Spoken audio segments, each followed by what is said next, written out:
Yes, it's the recently dead among our friends that we love the most. For instance, I had a friend I generally avoided. He rather bored me, and besides he was something of a moralist. But when he was on his deathbed I was there, don't worry. I never missed a day. He died satisfied with me, holding both my hands. A woman who used to chase after me, and in vain, had the good sense to die young. What room in my heart at once! And when in addition it's a suicide, Lord, what a delightful commotion. One's telephone rings, one's heart overflows, and the sentences, intentionally short yet heavy with implications, one's restrained suffering, and even, yes, a bit of self-accusation. That's the way man is, cher monsieur. He has two faces. He can't love without self-love. Notice your neighbours if perchance a death takes place in the building. They were asleep in their little routine, and suddenly, for example, the concierge dies. At once they awake, bestir themselves, get the details, commiserate. A newly dead man, and the show begins at last. They need tragedy, don't you know? It's their little transcendence, their aperitif. Actually, is it mere chance that I should speak of a concierge? I had one, really ill-favoured, malice incarnate, a monster of insignificance and rancour who would have discouraged a Franciscan. I had even given up speaking to him, but by his mere existence he compromised my customary contentedness. He died, and I went to his funeral. Can you tell me why?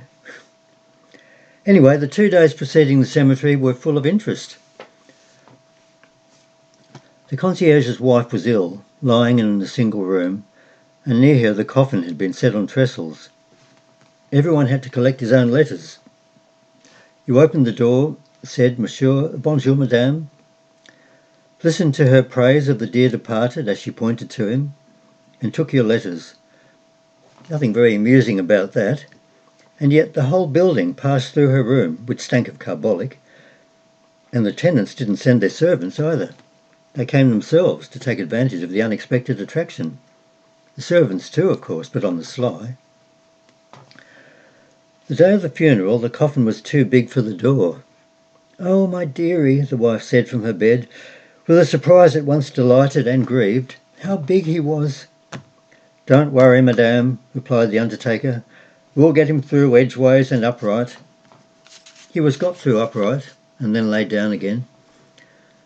And I was the only one, with a former cabaret doorman who I gathered used to drink his Pernod every evening with the departed, to go as far as the cemetery and strew flowers on a coffin which astounded me with its sumptuousness. Then I paid a visit to the concierge's wife to receive her thanks, which she expressed like a great tragedienne. Tell me, what was the reason for all that? None, except the aperitif. I likewise buried an old fellow member of the Bar Association, a clerk to whom no one paid any attention, though I always shook his hand. Where I worked I used to shake everyone's hand anyway, most of them twice over. It didn't cost me anything, and that sort of cordial simplicity won me the popularity so necessary to my contentment. The president of the bar had not put himself out over the funeral of our clerk, but I did so, and on the eve of a journey at that, as was amply pointed out. It so happened that I knew my presence would be noticed and favourably commented on. Hence, you see, not even the snow that was falling that day made me withdraw. What? I'm getting to it. Never fear. Besides, I've never left it. But let me first point out that my concierge's wife, who had gone to such expense for the crucifix, the heavy oak and silver handles for the coffin, in order to get the most out of her emotion, took up a month later with an overdressed dandy who had a fine voice. He used to beat her. Frightful screams could be heard, and immediately afterwards he would open the window and give cry with his favourite song, "Women, how pretty you are!" "All the same," the neighbours would say. "All the same what, I ask you?" All right, appearances were against the baritone and against the concierge's wife too. But nothing proves that they were not in love, and nothing proves either that she did not love her husband. Moreover, when the dandy took flight, exhausted in voice and arm, she, the faithful wife, resumed her praises of the departed. After all, I know of others who have appearances on their side and are no more faithful or sincere. I knew a man who gave 20 years of his life to a scatterbrained woman, sacrificing everything to her, his friendships, his work, the very respectability of his life, and who one evening realised that he had never loved her. He had been bored, that's all. Bored like most people. Hence he had made himself out of whole cloth a life full of complications and drama. Something must happen. And that explains most human commitments.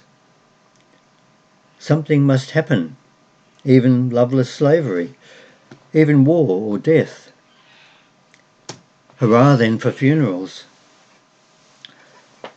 But I at least didn't have that excuse.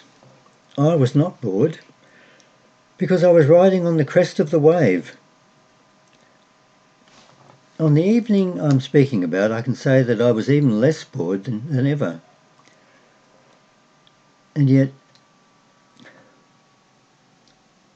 you see, cher monsieur, it was a fine autumn evening, still warm in town, already damp over the Seine. Night was falling, the sky, still bright in the west, was darkening. The street lamps were glowing dimly. I was walking up the quays of the left bank towards the Pont des Arts. The river was gleaming between the stalls of the second-hand booksellers. There were but few people on the quays. Paris was already at dinner. I was trampling the dusty yellow leaves that still recalled summer. Gradually the sky was filling with stars that could be seen for a moment after leaving one street lamp and moving on towards another. I enjoyed the return of silence, the evening's mildness, the emptiness of Paris. I was happy. The day had been good.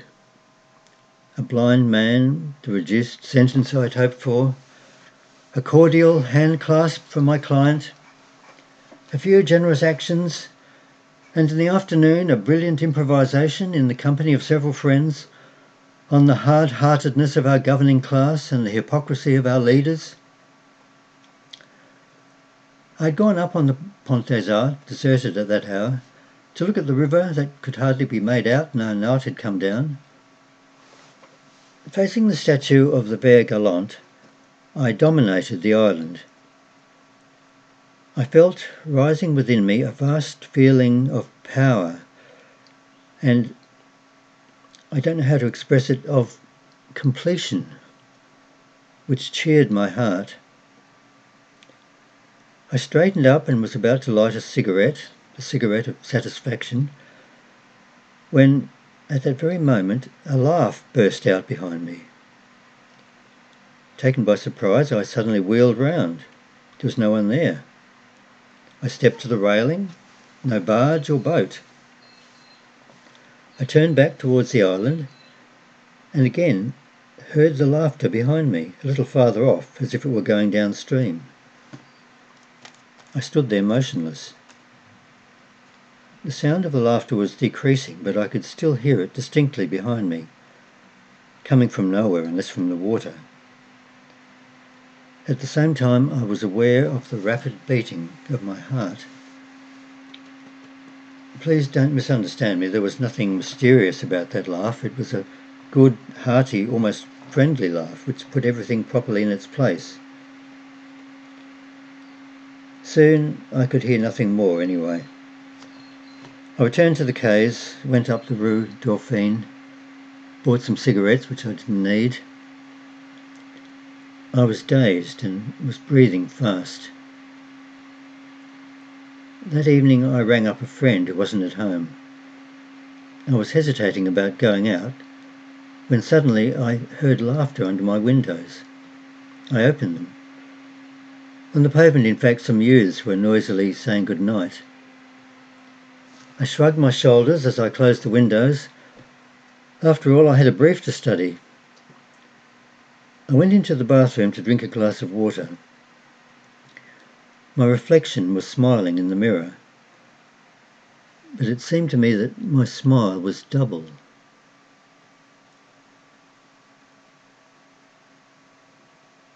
What? Oh, no, I was thinking of something else. I'll see you again tomorrow evening. Tomorrow, yes, probably tomorrow. No, I can't stay. Besides, I'm being called for consultation by that brown bear you can see over there. A decent fellow, to be sure, whom the police are meanly persecuting out of sheer perversity. You think he looks like a killer?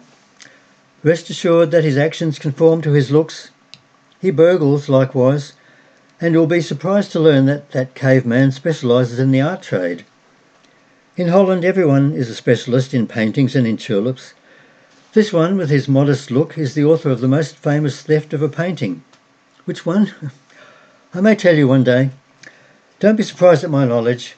Although I am a judge penitent, I have my sideline here. I am the legal counsellor of these good people. I studied the laws of the country and built up a clientele in this quarter, where diplomas are not required. It wasn't easy, but I inspire confidence, don't I? I have a good, hearty laugh and an energetic handshake, and those are trump cards.